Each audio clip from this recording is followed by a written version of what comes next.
नमस्कार विद्यार्थी मित्रांनो, मी सीमा तुमच्या सरस्वती गुरुकुल चॅनलवरती स्वागत करत आहे। आशा आहे की तुम्हाला परीक्षा चांगल्या प्रकारे गेली असेल। त्यानंतर दिवाळीच्या सुट्ट्या देखील तुम्ही आनंदाने घालवल्या असतील, तुमची दिवाळी देखील आनंदाने गेली असेल। परंतु आता अभ्यासाची वेळ आलेली आहे आणि अभ्यास आपण आता सुरू करणार आहोत। तर आज आपण इयत्ता 7वी विषय मराठी यातील 11वा पाठ बाली बेट या पाठाचा आज आपण स्वाध्याय बघणार आहोत। तर चला तर मग सुरुवात करूया। या पाठामध्ये सुरुवातीला पाठात एक प्रश्न आलेला आहे, तो आपण घेऊयात आणि त्यानंतर स्वाध्यायाला सुरुवात करूया। तर प्रश्न आहे, तुम्हाला काय वाटते? एखाद्या ठिकाणी सहलीला जाण्यापूर्वी कोणकोणत्या गोष्टींची पूर्वतयारी करणे आवश्यक असते असे तुम्हाला वाटते? त्या सर्व गोष्टींची यादी तयार करा।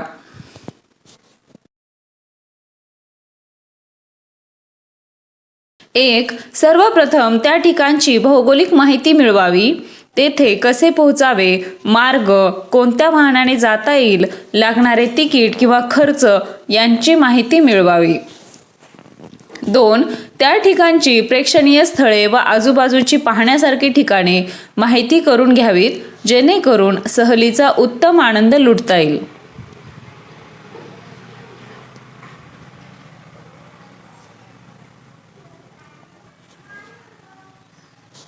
3, प्रवासात प्रथमोपचार पेटी, सुरक्षेच्या दृष्टीने आवश्यक गोष्टी, लागणारे गरजेचे सामान जवळ बाळगावे। 4, थांबण्यासाठी व भोजनासाठी उपयुक्त ठिकाणांची माहिती मिळवावी, तसेच सोबत काही खाद्यपदार्थ ठेवावेत।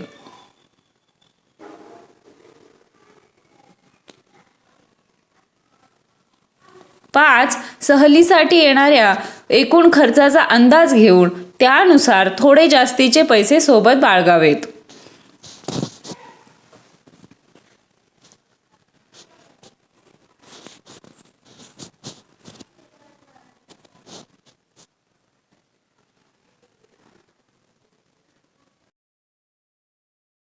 आता आपण स्वाध्यायाला सुरुवात करूया।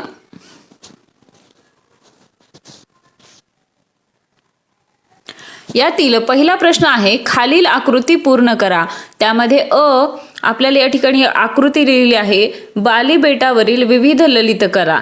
तर आपल्याला या आकृत्यामध्ये त्या ललित कलांची नावे या ठिकाणी लिहायची आहेत। तर पहिला आहे नृत्य,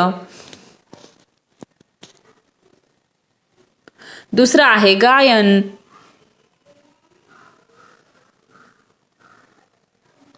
तिसरा आहे शिल्प आणि चौथा आहे चित्र। तर या वेगवेगळ्या ललित कला आपल्याला त्या ठिकाणच्या सांगता येतील।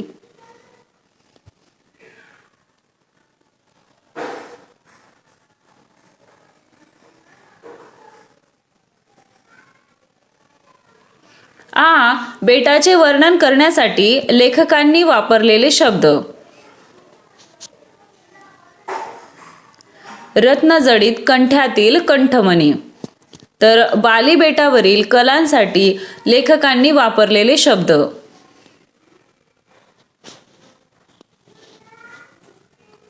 ललित कलांचा रंगीबेरंगी गोफ।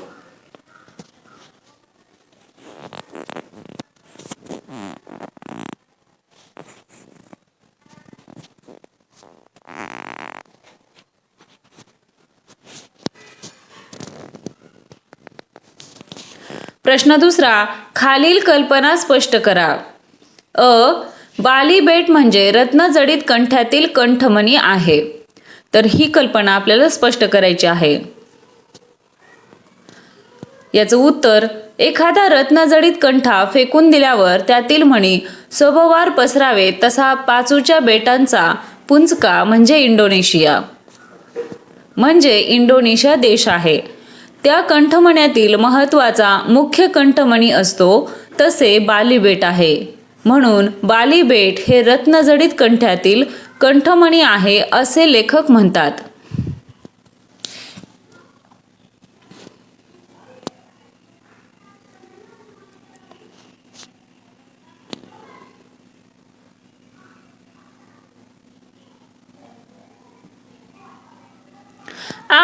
बाली हा टुरिस्टांचा स्वर्ग आहे। तर याचं उत्तर, बालीचे पर्यटन खाते अतिशय तत्पर आहे. इथले अधिकारी पर्यटकांचे मनपूर्वक स्वागत करतात. म्हणून बाली हा टुरिस्टांचा स्वर्ग आहे असे लेखक म्हणतात.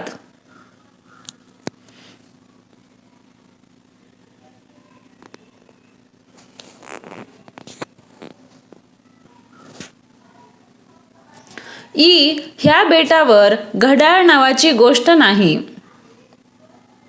याचं उत्तर, लेखक अगदी अपरात्री हॉटेल सागर बीच मध्ये दाखल झाले. तरीही हॉटेलात स्वागत विभागातले चपळ तरुण चेहऱ्यावरचा जागरणाचा जराही ताण न दाखवता स्वागत करीत होते. त्यावरून लेखक म्हणतात की या बेटावर घड्याळ नावाची गोष्ट नाही.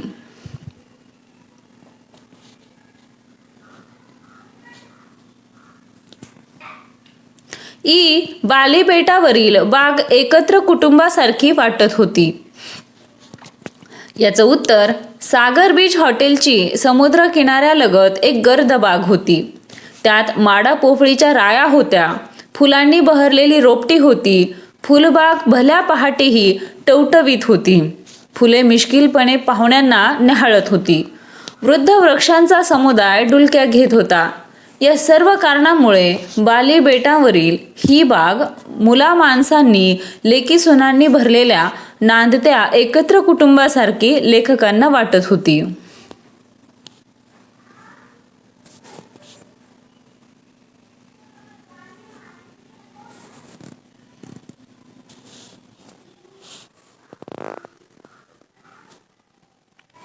प्रश्न 3, खालील मुद्द्यांच्या आधारे बाली बेटाची माहिती लिहा.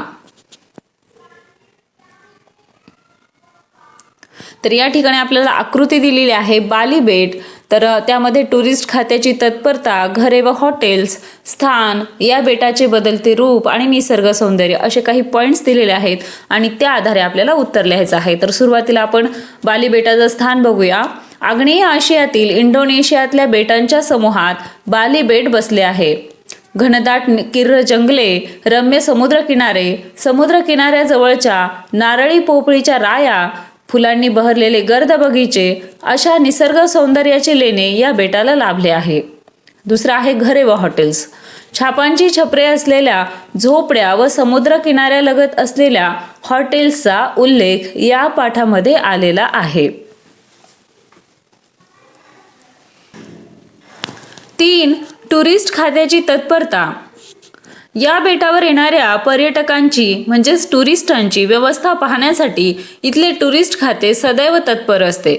मध्यरात्री आलेल्या पर्यटकांचेही हसतमुखाने आणि प्रसन्नपणे हॉटेलमध्ये स्वागत केले जाते.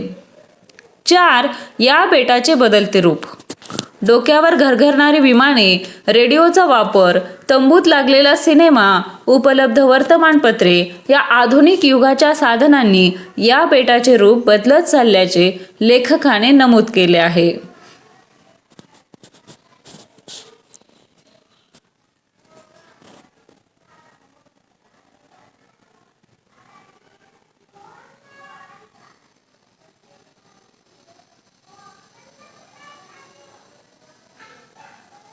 पाच, निसर्ग सौंदर्य. समुद्रकिनारी हॉटेल लगत गर्द राई आहे. माडा पोपळाच्या राया आहेत. ताज्या टवटवीत फुलांनी बहरलेली रोपटी आहेत. तर अशा प्रकारचं वर्णन वेगवेगळ्या पॉइंट्सने आपल्याला करता येईल.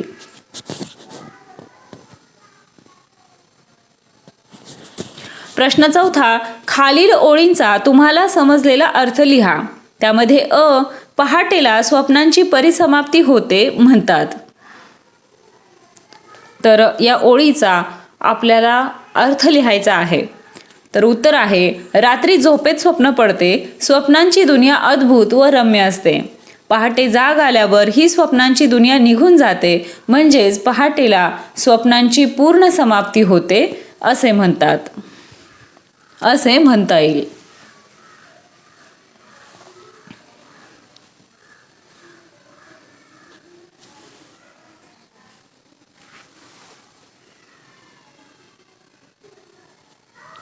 आ 5 मिनिटातच बाली बेटाने माझे घोरणे ऐकायला सुरुवात केली.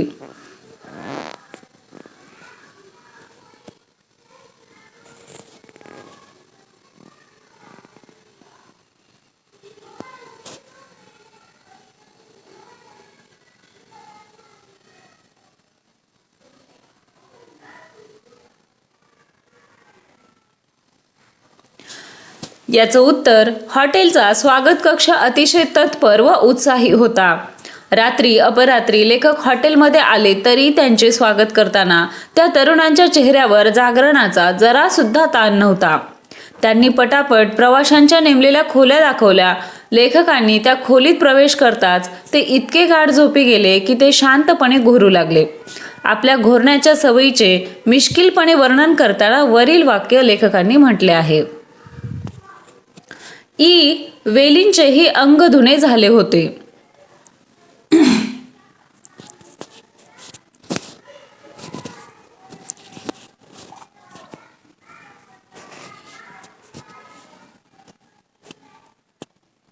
याचं उत्तर, सागर बीच हॉटेल भोवतालची बाग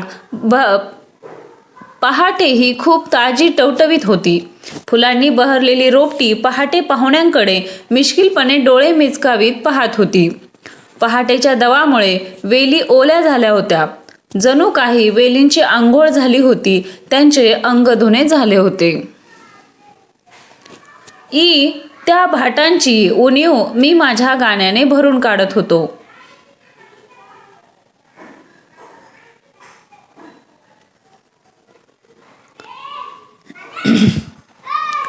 तर या ओळीचा आपल्याला समजलेला अर्थ या ठिकाणी लिहायचा आहे. उत्तर बघूयात. पूर्वी राजदरबारी गायक असत. ते गाऊन राजाचे मनोरंजन करीत. या गायकांना भाट म्हटले जाई. पक्षी म्हणजे सृष्टीचे भाट होत. निसर्ग सौंदर्याने परिपूर्ण अशी बाली बेटावर पक्ष्यांची कमतरता लेखकाला प्रकर्षाने जाणवली. पहाटे पक्ष्यांची किलबिल लेखकांना ऐकू आली नाही, म्हणून तेच गाऊ लागले. पक्षीरूपी भाटाची कमतरता लेखकांनी स्वतःच्या गाण्याने भरून काढली. आता स्वाध्याय आपल्याला या ठिकाणी आपला संपलेला आहे. आता व्याकरणाचा भाग सुरू होतोय. त्यापूर्वी विचार करा, सांगा या शीर्षकाखाली आपल्याला काही प्रश्न दिलेले आहेत ते पाहूयात. त्यामध्ये पहिला प्रश्न आहे, बाली बेटावर पक्षी का नसतील? तर याचा विचार करायचा आहे आणि उत्तर द्यायचं आहे. तर उत्तर आहे, बाली बेट निसर्गरम्य आहे, पण तिथे लेखकांना पक्षी दिसले नाहीत. बदलत्या जागतिक यांत्रिकीकरणाचा प्रभाव बाली बेटासारख्या सुंदर स्थानावर नक्कीच झाला. पक्ष्यांना हवा असलेला मोकळा अवकाश, शांतता व संरक्षित वातावरण तिथे भेटले नसावे. त्यामुळे कदाचित बाली बेटावर पक्षी नसावेत.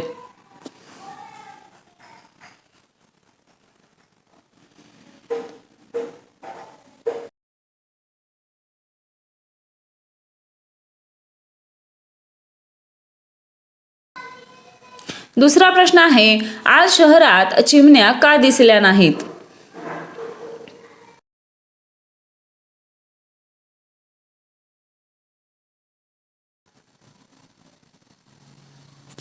याचं उत्तर आहे, उंच इमारतींमुळे झाडे कमी झाली.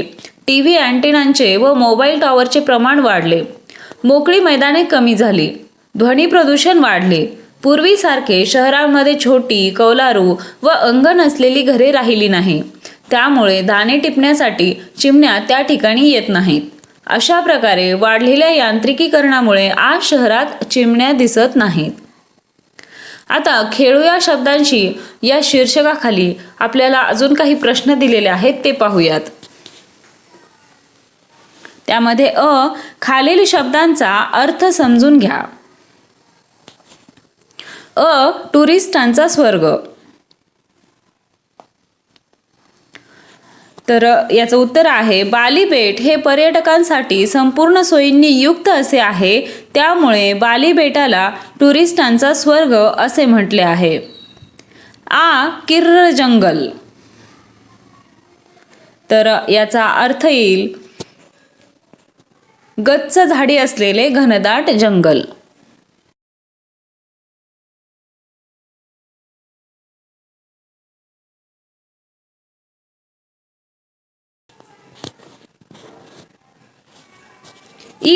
अश्राप माणसे, म्हणजेच अतिशय भोळी भाबडी, मनाने निर्मळ असलेली पापभीरू माणसे.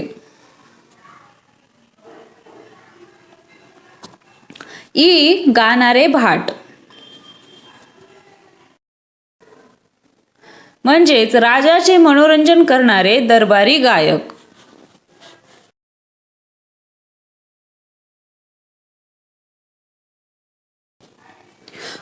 तंबूतला सिनेमा,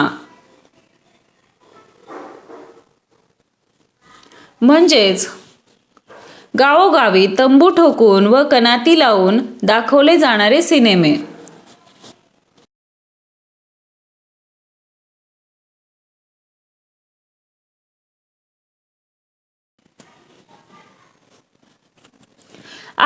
खालील शब्दांचे प्रत्येकी 2 भिन्न अर्थ लिहा. त्यामध्ये अभंग,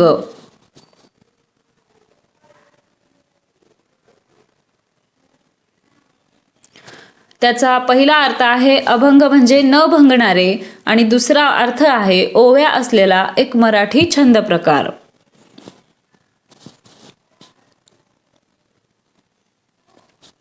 आणि बोट, तर पहिला अर्थ आहे हाताचे बोट म्हणजेच शरीराचा एक अवयव आणि दुसरा बोट म्हणजे जहाज किंवा होडी.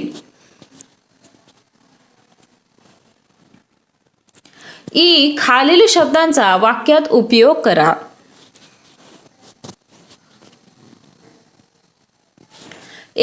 उभयंता, तर वाक्यातील उपयोग बघूया. आई आणि बाबा उभयतांनी ग्रामदेवतेचे दर्शन घेतले. 2 यत्किंचितही, ह्याचा वाक्यातील उपयोग आहे यत्किंचितही निराश न होता राम नव्या जोमाने अभ्यासाला लागला.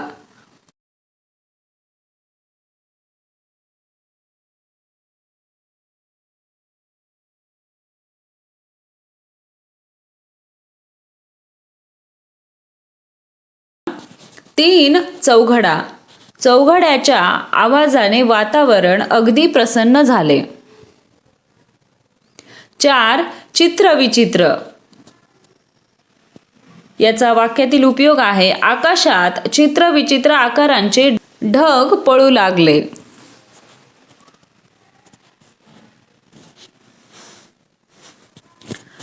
आता शोध घेऊया या शीर्षकाखाली आपल्याला अजून काही प्रश्न दिलेले आहेत ते पाहूयात.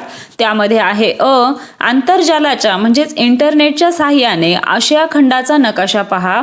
आशिया खंडातील कोणकोणत्या देशांना समुद्र किनारा लाभला आहे व त्या समुद्रात कोणती बेटे आहेत याचे निरीक्षण करा व त्याची नोंद करा. आता आशिया खंडाचा आपण नकाशा पाहिला आणि त्यानुसार आपण एक तक्ता बनवलेला आहे. त्यामध्ये ज्या देशांना समुद्र किनारा लाभला आहे तर त्या देशांची नावे, त्याचबरोबर किती समुद्र किनारा लाभलेला आहे ते किलोमीटर आणि कोणकोणत्या बेटांना आहे ते देखील आपण दिलेलं आहे. तर तक्ता बघून घेऊया. देश, लाभलेला समुद्र किनारा आणि तेथील बेटे.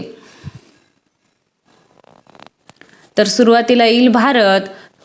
तर लाभलेला समुद्र किनारा किती आहे? 7000 किलोमीटर आणि तेथील बेटे अंदमान निकोबार आणि स्वराज द्वीप.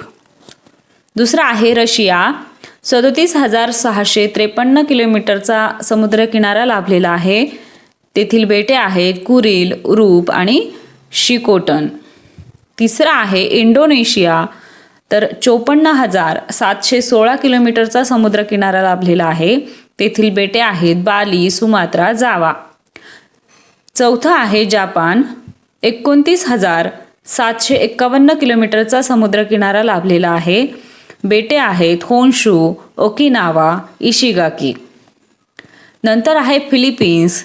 36,289 किलोमीटरचा समुद्र किनारा आहे आणि बेटे आहेत लुझॉन, पालवान, बोहोल. आणि चीन 14,500 किलोमीटरचा समुद्र किनारा लाभलेला आहे. तर उडी, तायपिंग आणि यगॉंग, तर ही बेटे त्या ठिकाणी आहेत.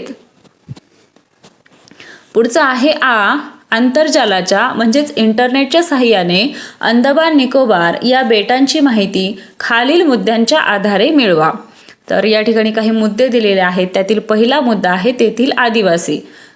तर तेथील आदिवासींची माहिती आपल्याला सांगायची आहे.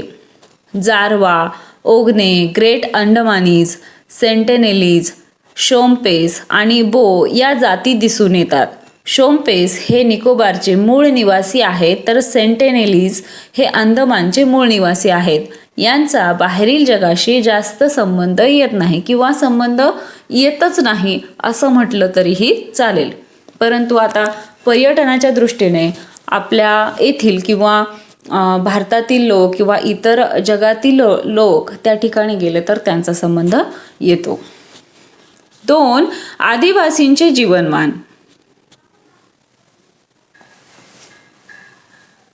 याचं उत्तर आहे, आजही हे लोक धनुष्यबाणाने मासे व प्राणी यांची शिकार करतात. प्राण्यांचे मांस हे त्यांचे प्रमुख अन्न आहे.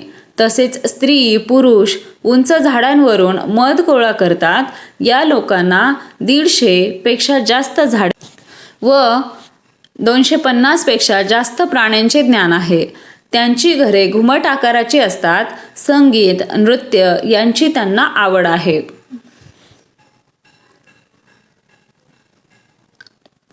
तिसरं आहे निसर्ग सौंदर्य. त्या ठिकाणचं निसर्ग सौंदर्य कशा प्रकारचं आहे हे सांगायचं आहे. या बेटांवर काही ठिकाणी हिरवागार तर काही ठिकाणी गडद निळा भासणारा समुद्र दिसतो. मध्येच कुठेतरी हिरवळ दिसते. पाण्यात ठिकठिकाणी विखुरलेली बेट बघायला मिळतात. तसेच तेथील पाण्यात उंच उडी घेणारे चंदेरी मासे या निसर्ग सौंदर्यात भर घालतात. आशियातल्या सगळ्यात सुंदर समुद्र किनाऱ्यांपैकी एक अशी याची ख्याती आहे. शंख, शिंपले, वालुकामय किनारे जणू येथील सौंदर्य आहे. साऊथ बटन म्हणजे समुद्रात बेटासारखा उभा टाकलेला नुसता खडक आणि त्या खडकाच्या आधाराने वाढलेले जंगल म्हणजे अवर्णनीय निसर्ग सौंदर्य होय.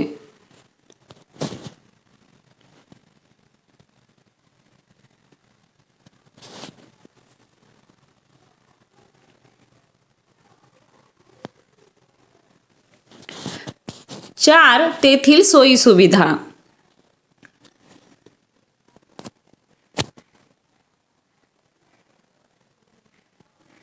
या ठिकाणी कमी खर्चिक हॉटेल्स आहेत.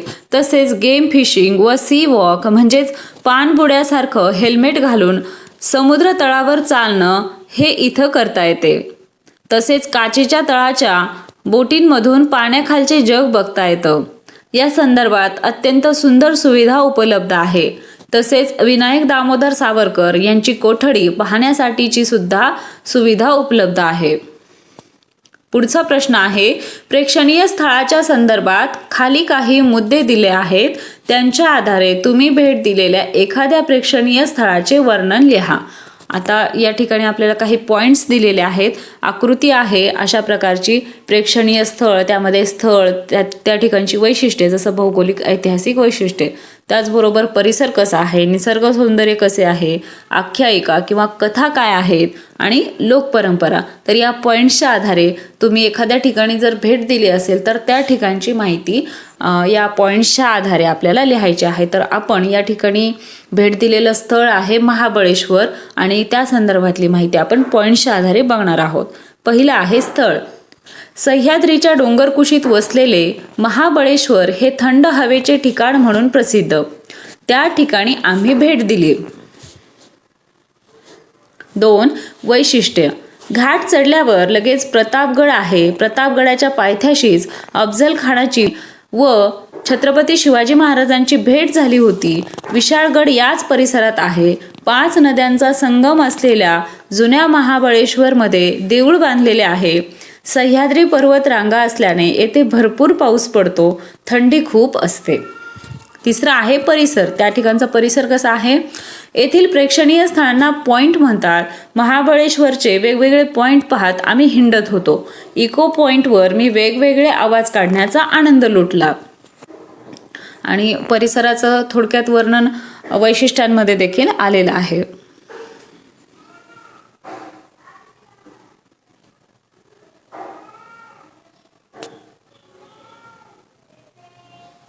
चार, निसर्ग सौंदर्य.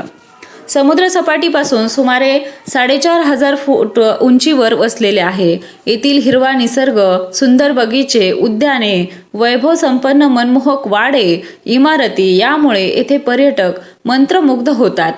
त्या ठिकाणी मावळणारे सूर्यबिंब खूप सुंदर दिसत होते. दुसऱ्या दिवशी पुन्हा पहाटे आम्ही सनराईज पॉइंट पाहिला. नंतर तलावात बोटीचा आनंद घेतला. 5 आख्यायिका किंवा कथा. तर त्या ठिकाणच्या एखाद्या स्थळाविषयी आख्यायिका असतील किंवा त्या परिसराविषयी काही कथा असतील तर ते आपल्याला लिहायचं आहे. आणि या कथेमुळेच हा व्हिडिओ मोठा झालेला आहे.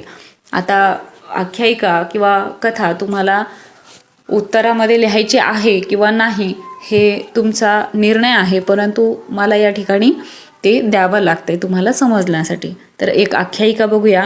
एका आख्यायिकेच्या अनुसार सृष्टीचे आणि मनुष्य प्राणी निर्माण केल्यानंतर भगवान ब्रह्मांना पश्चाताप होऊ लागला.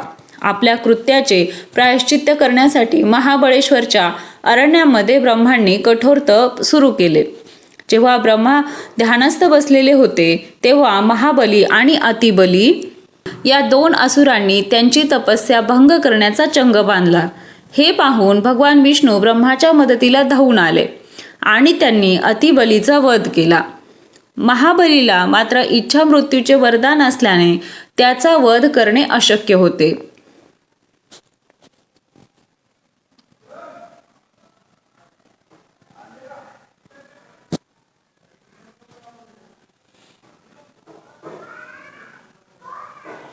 म्हणूनच देवी महामायेची मदत विष्णूंनी मागितली.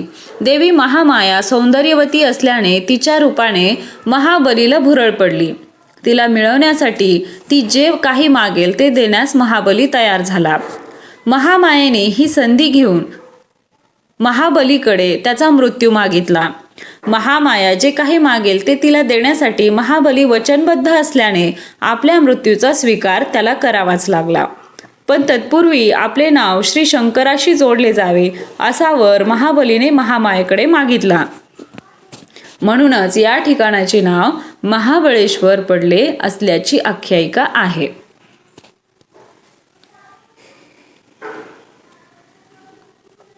सहा लोकपरंपरा.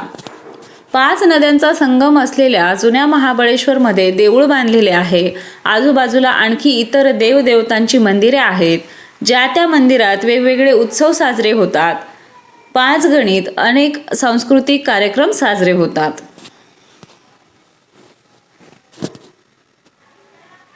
तर अशा प्रकारचे हे उत्तर आहे. आता पुढे माहिती मिळूया या शीर्षकाखाली आपल्याला काही प्रश्न दिलेले आहेत ते पाहून घेऊया. आता या ठिकाणी आपल्याला एक जाहिरात दिसत आहे ती बघूया. केल्याने देशाटन. त्वरा करा, त्वरा करा. आजच लक्ष्मी टूर्सला भेट द्या. लक्ष्मी टूर्स तर्फे आयोजित उन्हाळी सुट्टीतील खास परदेश सहल. आपली सहल निश्चित करा. उन्हाळी सुट्टीचा आनंद घ्या. सहलीचा कालावधी मे महिना. संपर्कासाठी कार्यालयाचा पत्ता लक्ष्मी टूर्स, लक्ष्मीकांत बिल्डिंग, लक्ष्मीनगर, पुणे. आणि ऑफर आहे 28 फेब्रुवारीपर्यंत नोंदणी करणाऱ्याला प्रवास शुल्कात 50% सवलत व भेटवस्तूंची खैरात. तर अशा प्रकारची ही जाहिरात आहे आणि त्यावर आधारित काही प्रश्न आहेत त्यांची उत्तरे आपण बघणार आहोत. तर वरील जाहिरात वाचा, त्या आधारे खाली दिलेल्या प्रश्नांची उत्तरे लिहा. पहिला प्रश्न आहे, सहलीचे आयोजक कोण आहेत?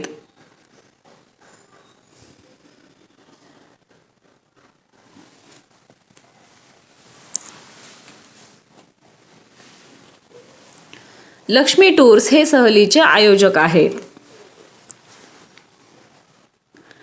खूप महत्त्वाची जाहिरात आणि त्यावरती आधारित महत्त्वाचे प्रश्न आहेत, लक्षपूर्वक बघा. 2 सहलीची वैशिष्ट्ये कोणती? 1 उन्हाळी सुट्टीत खास परदेश सहल. 2 उन्हाळी सुट्टीचा आनंद लुटा. या ठिकाणी देखील टायपिंग मिस्टेक आहे. 3 28 फेब्रुवारीपर्यंत नोंदणी करणाऱ्याला प्रवास भाड्यात 50% सवलत व भेटवस्तू. तर अशा ऑफर्स आहेत किंवा त्या सहलीची वैशिष्ट्ये आहेत.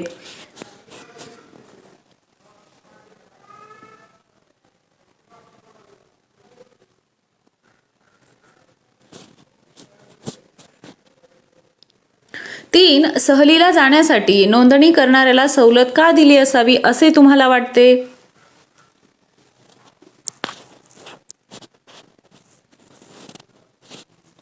जास्तीत जास्त लोकांची पटकन नोंदणी व्हावी आणि जास्त प्रवासी मिळावेत यासाठी नोंदणी करणाऱ्याला सवलत दिली असावी.